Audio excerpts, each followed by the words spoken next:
In the 1960s Congo, guns weren't the only weapons of war. Some fighters carried something darker: curses, rituals, and the belief that no bullet could touch them. The Congo was chaos. After independence in 1960, the country tore itself apart with mutinies, rebellions, and foreign mercenaries flooding its jungles. The air smelled of damp rot and gunpowder, but soldiers whispered about something else: dawa, medicine that made men untouchable. In villages consumed by war, priests and witch doctors promised fighters that charms of bone, ash, and blood could shield them from death. And when those soldiers marched into battle with painted faces and bodies glistening with strange oils, even hardened mercenaries swore they weren't looking at ordinary men anymore. The first time Western soldiers encountered them, the reports sounded like drunken hallucinations. They wrote about men who sprinted through machine gun fire untouched, fighters who got back up after taking bullets, and entire squads that moved as if guided by something invisible. To call them fearless would be too simple. They weren't fighting like men who had accepted death. They were fighting like men who believed death could not exist for them. I heard one story passed among mercenaries who'd been stationed near Kissangani. A patrol had spotted rebels moving along a riverbank at dusk. The mercs opened fire. Several rebels dropped, bodies splashing into the mud. But then, through the haze of gun smoke, the silhouettes rose again. One of them pulled the bullets from his own chest, as if they were splinters, then charged forward screaming in a voice that sounded more animal than human. When the mercs regrouped, one swore he saw the man's eyes glowing in the firelight, like coals buried under ash.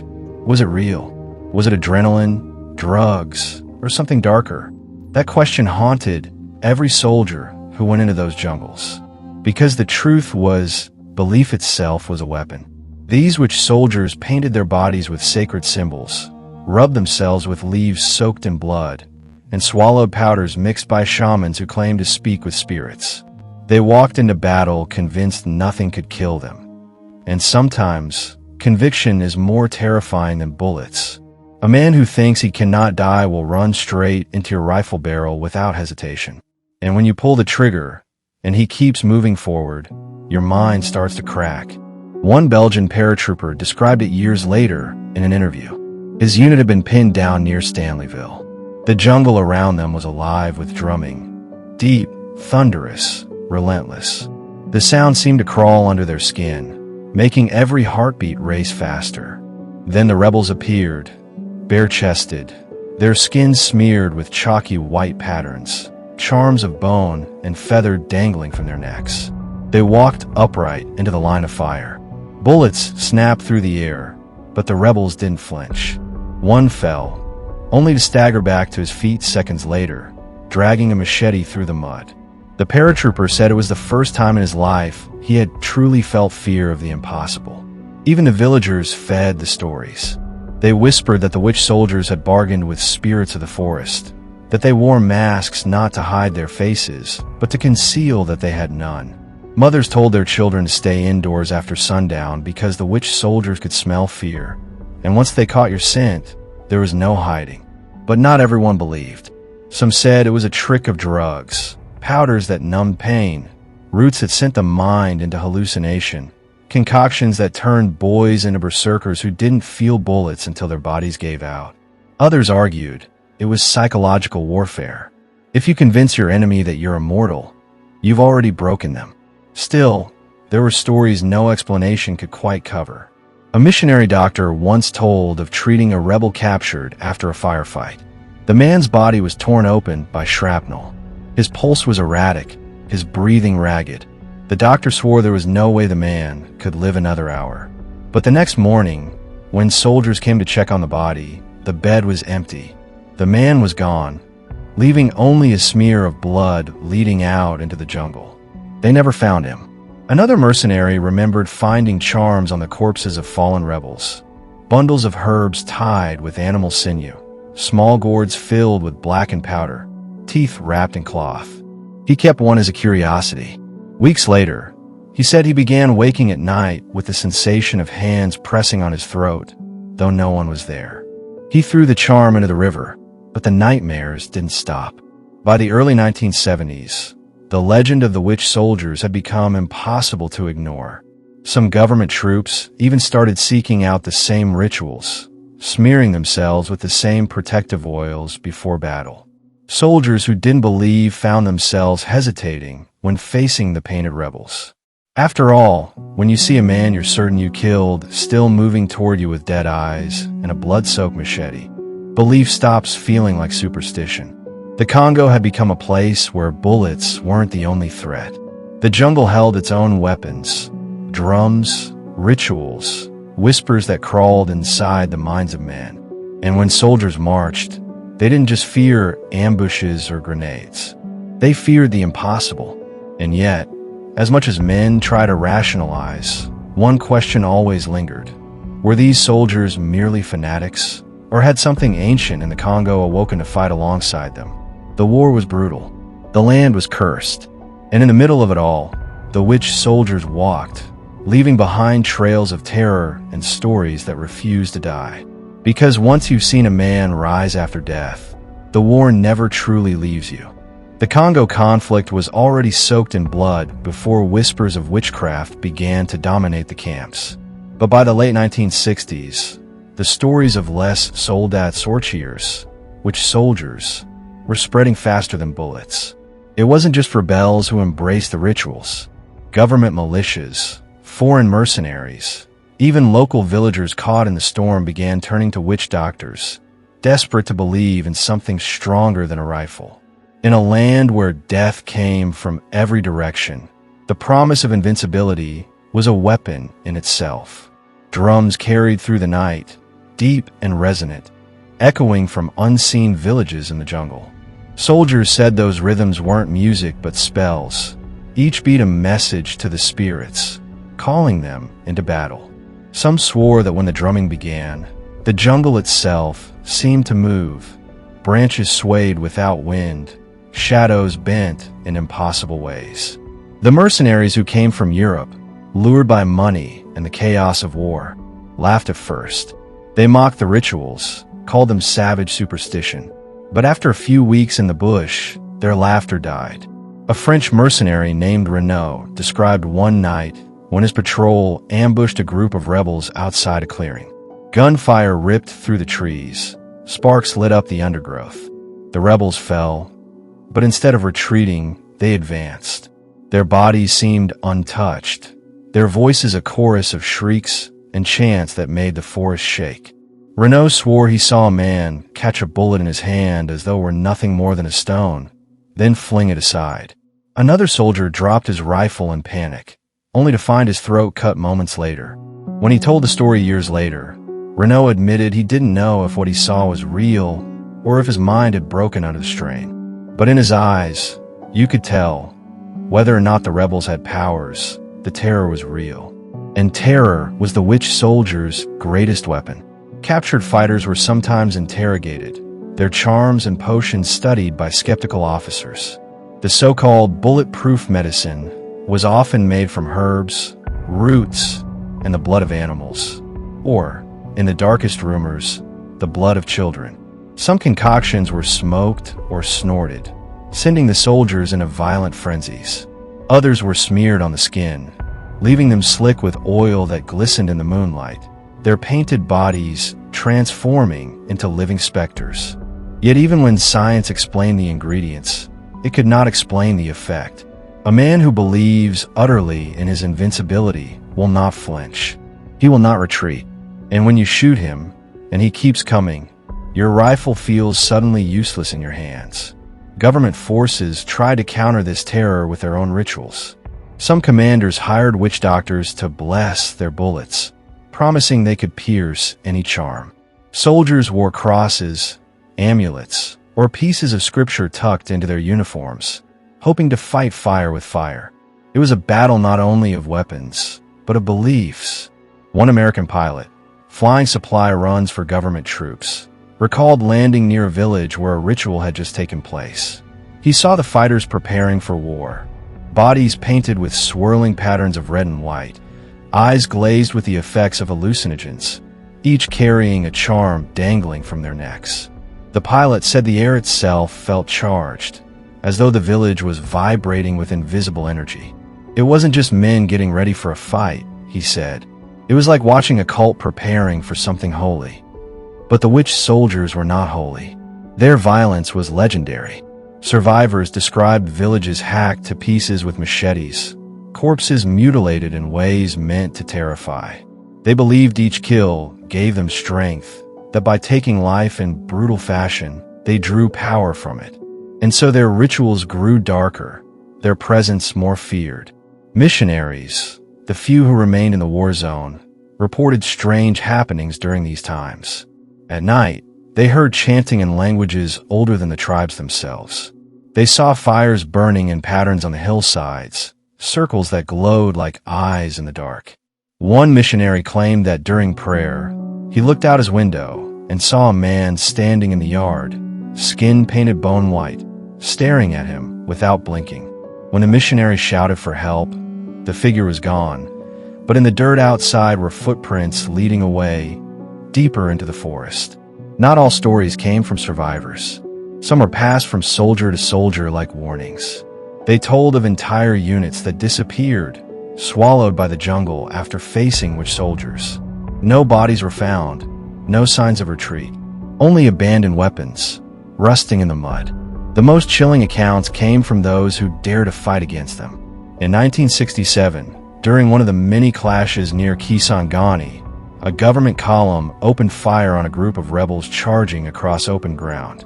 Dozens fell, but one man, his chest already bleeding, kept running. Witnesses said he ran faster as more bullets hit him, until he crashed into the government line with a machete, cutting down 2 men before collapsing. His body was filled with holes, but his face bore a grin, teeth slick with blood. Some soldiers fled that day, refusing to fight any further.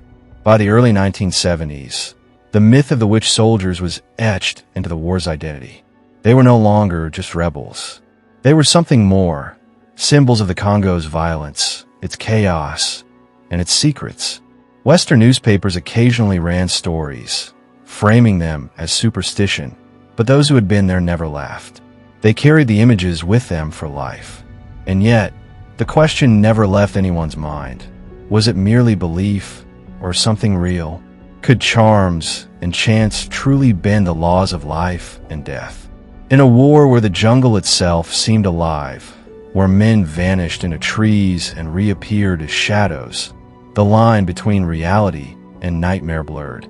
The witch soldiers thrived in that blur, feeding it, weaponizing it. Because sometimes, fear itself is more dangerous than a bullet. And in the Congo, fear walked on 2 legs, painted in white ash, whispering spells into the dark. By the time 1968 bled into 1969, the legends of the witch soldiers were no longer just whispers. They were warnings. Soldiers told each other not to look too long into the jungle at night, because the painted men could see through the dark better than owls. Commanders gave orders with trembling voices, knowing that discipline meant little when an enemy claimed to be untouchable. One of the most infamous encounters came near a riverside village not far from Kissangani. The government forces had been tipped off that rebels were gathering there, planning to strike at supply convoys. A unit of Congolese soldiers, supported by a handful of European mercenaries, moved in at dusk. Their plan was simple: surround the village, cut off escape, and wipe the rebels out. At first, it seemed the ambush had worked. The soldiers crept close, rifles ready, watching shadows flicker against the firelight in the huts. Then the drumming began. It wasn't the drumming of celebration, nor the frantic rhythm of warning. It was slow, steady, relentless, like a heartbeat too large to belong to anything human. The sound crawled through the night air, carried by the trees, until every man in the unit felt it in his bones.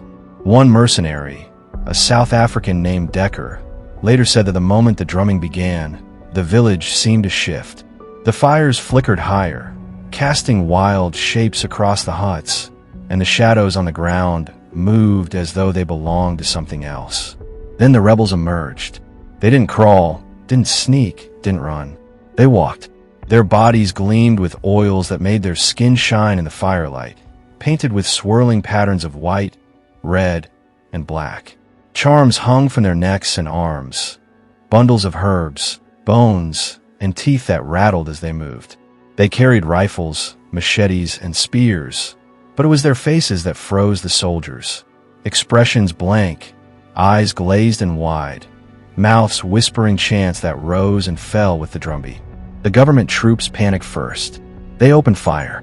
Bullets tore through the night. Sparks lit up the huts, and the air filled with smoke and screams. Rebels fell to the ground, but then some stood back up. Others kept advancing without flinching, as if bullets were nothing but rain against their skin. Decker swore he saw one man take a round straight to the skull, stagger, then lurch forward again, his head bleeding but his body relentless. Another soldier said he shot a rebel in the stomach, watched him collapse, only for the man to claw through the dirt and rise again, machete still in hand. The Congolese soldiers broke. Some threw down their rifles and ran into the jungle, only to vanish into the dark. The mercenaries, trained to hold their ground, tried to rally the line, but the fear was spreading like fire. Every shadow was an enemy. Every drumbeat another heartbeat closer to madness. The rebels charged, not like soldiers, but like something possessed. They screamed as they ran, voices cracking, tongues lashing out strange chants. The sound was so overwhelming that even the mercenaries faltered. Decker said it felt less like men fighting men, and more like men being hunted by ghosts. The battle dissolved into chaos. Rifles jammed. Men stumbled in the mud. The witch soldiers moved in close, hacking with machetes, their bodies glistening with blood and oil. In the frenzy, one mercenary claimed he locked eyes with a rebel whose face was painted entirely white, save for 2 black streaks down his cheeks. The rebel smiled, a jagged, impossible grin, before slashing him across the chest. The mercenary survived, but the image haunted him for the rest of his life. By dawn, the village was nothing but ruin. Fires smoldered where huts had stood, bodies lay scattered in the mud, and the survivors were few. Those who escaped swore they heard the drumming even as they fled, echoing through the jungle long after the battle was done. When word of the ambush reached the nearby towns, the legend grew. The witch soldiers had not just one. They had terrified an entire battalion into collapse. Their invincibility became more than rumor. It became accepted truth. And with every story, their power grew, whether supernatural or psychological. Historians today debate what really happened that night. Was it drugs and adrenaline? Was it the chaos of battle, fear amplifying every shadow, every movement? Or was there something older at work, something that had walked the Congo long before guns and mercenaries arrived? What matters is this: the survivors believed. And once belief takes hold, it spreads faster than any bullet. From then on, government soldiers approached the jungle differently. They tightened their formations, clutched their charms, and prayed silently before every patrol. Because in the Congo, the enemy wasn't just a man with a gun. The enemy was the impossible.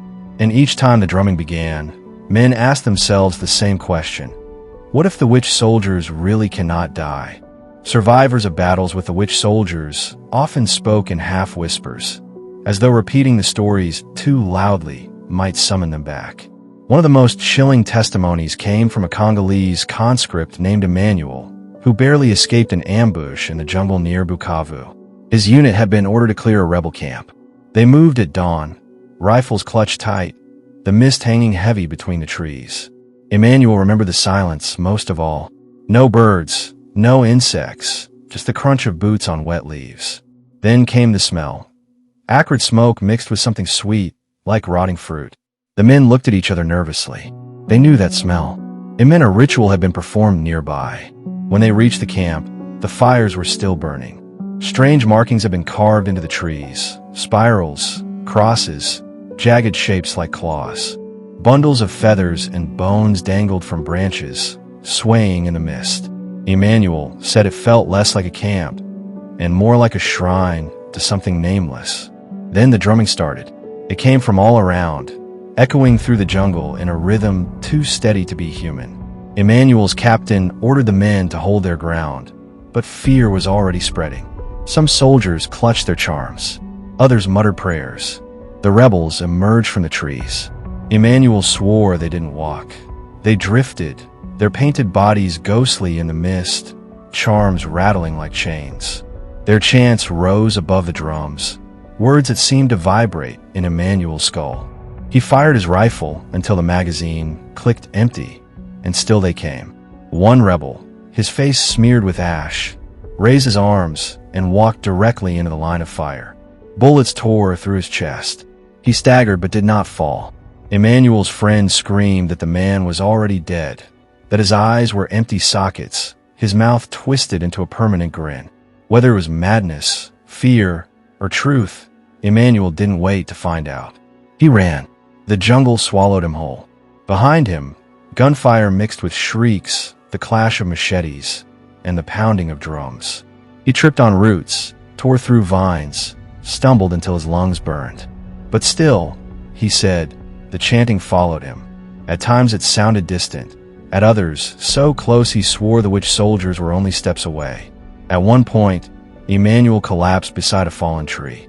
He lay there in the mud, trying not to breathe too loudly, clutching his rifle like a lifeline. Through the mist, he saw a figure pass, tall, painted, draped in feathers and charms.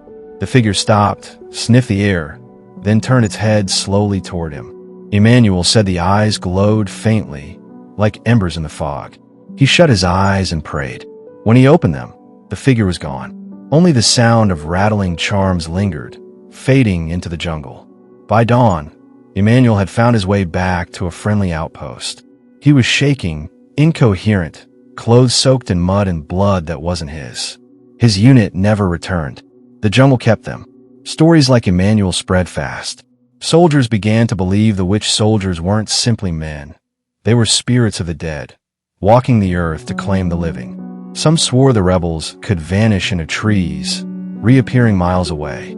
Others said they could summon animals, turning flocks of birds into swarms that blinded their enemies.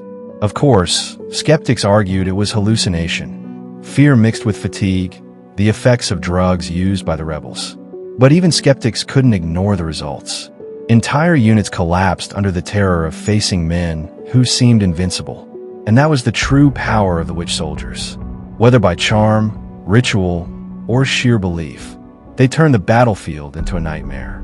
No man wants to fight when he's convinced he's already doomed.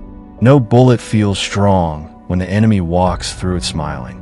By the early 1970s, even hardened mercenaries admitted privately that they feared the witch soldiers more than any ambush. A man with a gun you can kill, one merc said. A man who thinks he cannot die. You can shoot him, but you'll never kill the fear that comes with him. And fear, in the Congo, was as deadly as any bullet. By the mid-1970s, the legend of the witch soldiers had grown beyond the battlefields. They were no longer just rebels or fighters. They were specters, warnings whispered in every outpost and village. Even when the guns fell silent, the fear of them lingered like a shadow that refused to lift. Stories circulated that some witch soldiers could not die at all. Their bodies had been buried, only for villagers to swear they saw them walking days later, painted and chanting, machetes dripping with fresh blood. In one case, a government officer told of a captured rebel who had been executed at dawn, shot, tied to a stake, and left for the vultures. That night, soldiers on watch claimed they saw him at the edge of camp, standing in the tree line, smiling, his chest still riddled with holes. When they fired, the figure melted back into the dark. Rumors twisted further with each retelling. Some said the witch soldiers had sold their souls to the spirits of the Congo, the ancient dead buried in unmarked graves, the restless shadows of the forest. Others believed the rituals were older than the war itself, passed down by tribes that once ruled with sorcery. A few whispered the darkest tale of all, that the witch soldiers weren't men anymore, but husks, vessels emptied of humanity and filled with something else. Even missionaries, who dismissed most stories as superstition, admitted the Congo felt different. They wrote of nights where the jungle was alive with chanting, of waking to find strange symbols carved into church walls, of villagers who refused to speak once the drums began. You could feel the air thicken, One priest wrote in his journal. It was as though the forest was holding its breath, waiting for something to step out of the shadows. And then came the stories no one could explain away. One mercenary unit stationed near Labutu reported a night where their radios went dead, their watches stopped, and the jungle fell silent. Then, from the darkness, came a line of painted figures, moving in perfect unison. The men panicked, firing into the trees, but every bullet missed, or at least it seemed to. The figures kept walking, closer and closer, until the mercenaries broke ranks and fled. The next morning, the camp was abandoned, rifles scattered, equipment left behind as if the men had been dragged away mid-scream. Another account, this time from a Congolese survivor, told of a night march where his unit was led off course. The jungle twisted around them, paths doubling back on themselves, compasses spinning uselessly. Then they saw fires burning ahead, tall, unnatural flames that burned blue instead of orange. From the fires emerged the witch soldiers, their chants louder than the heartbeat of the earth itself. By morning, the survivor was the only one left, crawling through the mud, his mind broken. He never fought again. By then, the line between war story and legend had blurred beyond recognition. Were the witch soldiers truly immortal? Could they bend the jungle itself to their will? Or had fear twisted every encounter into myth? The truth no longer mattered. Belief had given them power greater than bullets. And yet, in every retelling, in every account from those who lived through the Congo's wars, there was always one detail that never changed. The drums, that slow, steady rhythm, echoing from the forest, long before the painted men appeared.